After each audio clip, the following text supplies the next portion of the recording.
Generalidades de la soldadura. Para ello cumpliremos con los siguientes objetivos. Conocer los factores históricos que han influenciado la soldadura a nivel mundial y nacional. Identificar los sistemas de normalización. Clasificar los procesos de soldadura según su fuente energética y su automatización. Y conceptualizar las palabras relacionadas con este tema. Lo primero que haremos es definir la soldadura. ¿Qué es la soldadura? La soldadura es la unión de dos o más materiales por la coalescencia entre ellos. Esta coalescencia se puede dar por diferentes procesos y por diferentes tipos de calentamiento. El material de aporte es aquel material que se funde para poder lograr la unión. El material base es quien recibe al material de aporte. Por lo general, cuando hablamos de material base, existe poca aportación del material base en el cordón de soldadura. Y por último, pero no menos importante, hablaremos sobre la soldabilidad. La soldabilidad es la capacidad de cada metal a ser soldado. Sistemas de normalización. Tanto nacional como internacionalmente existen diferentes tipos de organizaciones que normalizan los procesos de soldadura. Tenemos la ISO, que es la Organización Internacional de la Normalización, la ASTM, que es la Sociedad Americana de Pruebas y Materiales. Esta específicamente, por lo general, caracteriza a los materiales de aporte. La AWS es la Sociedad Americana de la Soldadura. Esta caracteriza a los procesos de soldadura y también a los materiales de aporte. La ASME, que es la Sociedad Americana de Ingenieros Mecánicos, que se encarga de normalizar los ensayos a realizar en la soldadura. Y la COVENIN, que es la Comisión Venezolana de Normas Industriales, que se encarga también de normar los procesos de soldadura aquí en Venezuela. Sin embargo, esta última norma toma en cuenta todas aquellas normas internacionales nombradas anteriormente y las adapta a las industrias venezolanas. Además, vamos a tener el CENCAMER, que es el Servicio Autónomo Nacional de Normalización, Calidad, Metrología y Reglamentos Técnicos, y Fondo Norma, Fondo para la Certificación y Normalización de la Calidad venezolana también. Como les dije anteriormente, estos tres últimos organismos o estos tres últimos sistemas de normalización toman en cuenta los sistemas de normalización internacional, que son los estandarizados a nivel mundial y se adapta a las especificaciones venezolanas. Vamos a conocer un poco más el desarrollo histórico. En la soldadura, el primero que descubrió la obtención de oxígeno al calentar el óxido mercúrico fue Priestley. Davy, el arco entre dos terminales. Bernardo usó el proceso de arco de carbón. Coffin usó un electrodo desnudo y la soldadura por punto. Wilson, descubrió un método poco costoso para hacer acetileno. Chatelier, combustión del oxígeno y el acetileno. Kehlberg, el primer electrodo revestido, y Hobart y diversos en 1948 descubrieron procesos con gases protectores, ahora conocidos como la microwave, la TIC. Si nos damos cuenta, por el último año, la microwave y la soldadura TIC son procesos que son prácticamente nuevos y son ciencias prácticamente jóvenes, pero se han ido desarrollando por su amplia versatilidad en el campo industrial. Ahora el desarrollo histórico en Venezuela, entre los 80 y 90 se utilizaron procesos de soldadura oxoacetilénica, en el 90 el arco eléctrico con electrodo revestido y en el siglo XXI tenemos las soldaduras microwave, tenemos la soldadura TIC. existe la soldadura con plasma. Hay pocos sitios donde existe la soldadura láser.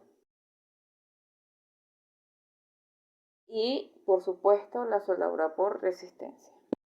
Ahora veamos cómo se dividen los procesos de soldadura. Los procesos de soldadura pueden dividirse según la fuente energética.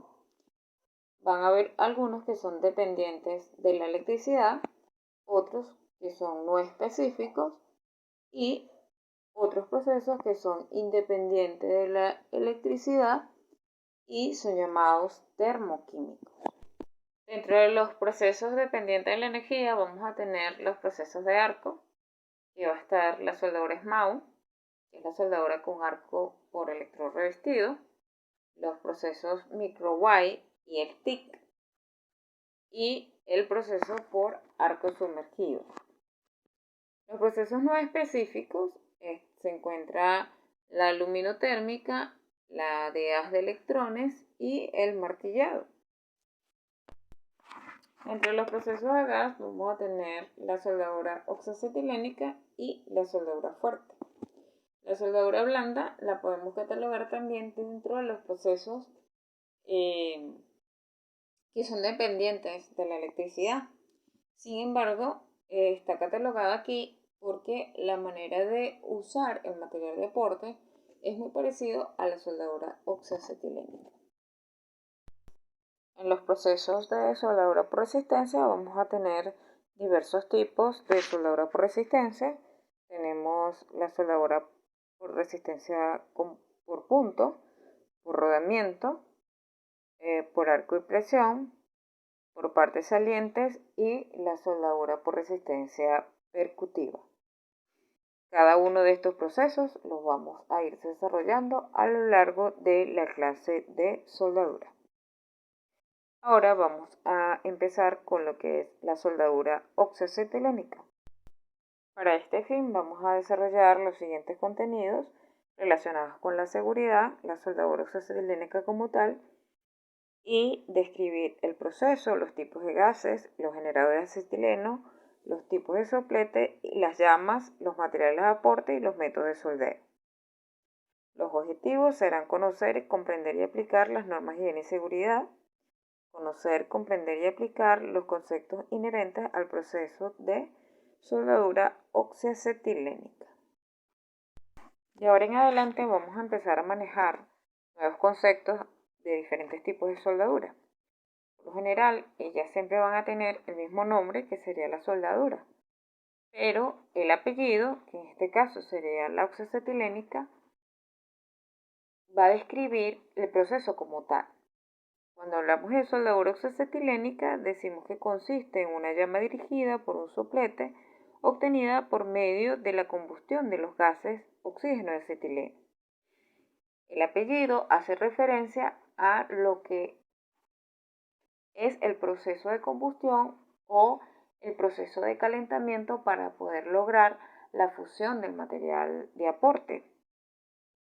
En este sentido, se dice que es oxoacetilénica porque es la unión de dos gases para formar esa combustión necesaria para el calentamiento del material de aporte. En este tipo de soldadura vamos a tener riesgos de incendio debido a la combustión de los dos gases. Por tanto, tenemos que tener mayor cuidado en trasladar los cilindros, que deben hacerse de forma vertical, y tener cuidado en el momento de hacer la soldadura que en ningún sitio donde vayamos a soldar exista combustible o materiales inflamables. Debemos también tener en cuenta que debemos usar los implementos de higiene y seguridad industrial, los cuales empiezan por las gafas protectoras, que deben ser de acuerdo a el grado de la soldadura oxoacetilénica para que no nos perjudique en nuestros ojos. Debemos usar el peto, debemos usar las polainas y los guantes y las mangas de carnaza. En la siguiente lámina vemos cómo existen diferentes tipos de lentes protectores para rayos luminosos, infrarrojos y ultravioleta. Estos van directo a nuestra retina, por lo tanto es necesario colocar un lente protector según el tipo de rayo que esté incidiendo sobre nuestro ojo.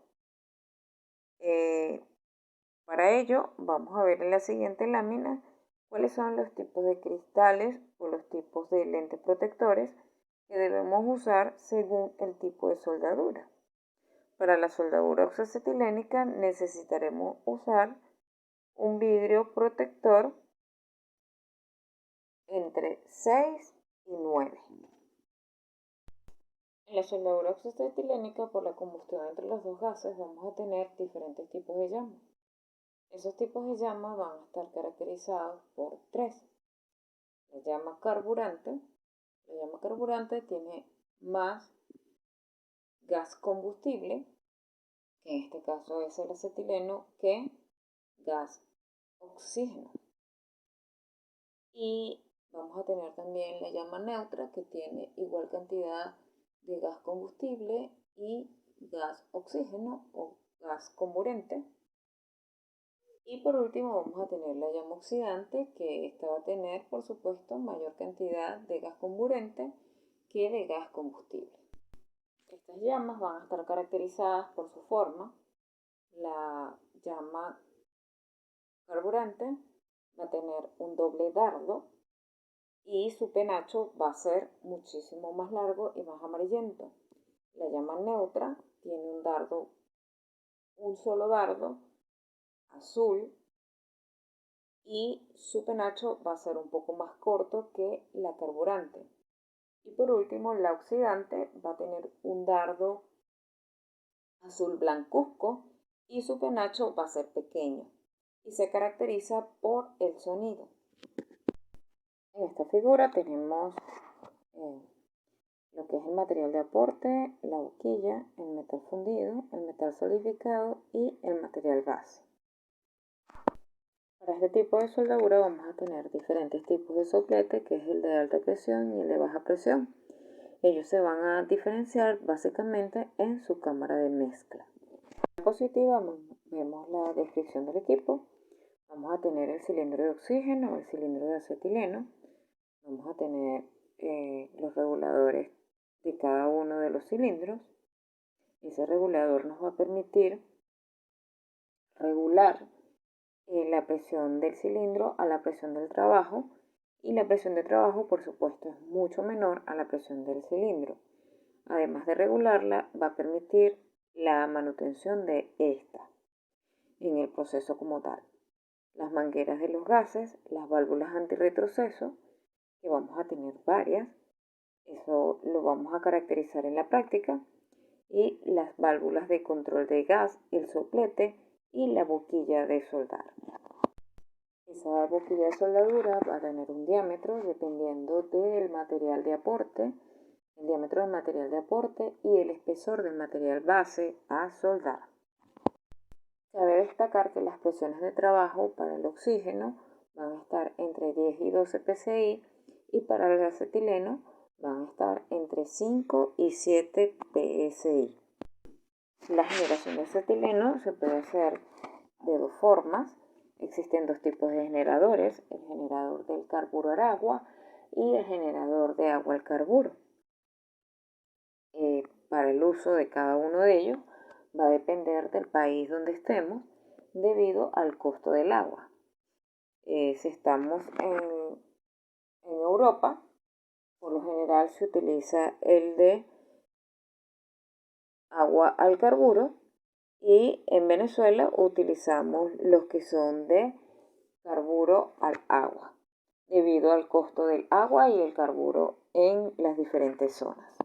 Y por último veremos los métodos para soldar oxoacetileno, que son el método de izquierda, que vamos a ir soldando de derecha a izquierda, y el método de derecha, que vamos a ir soldando de izquierda a derecha.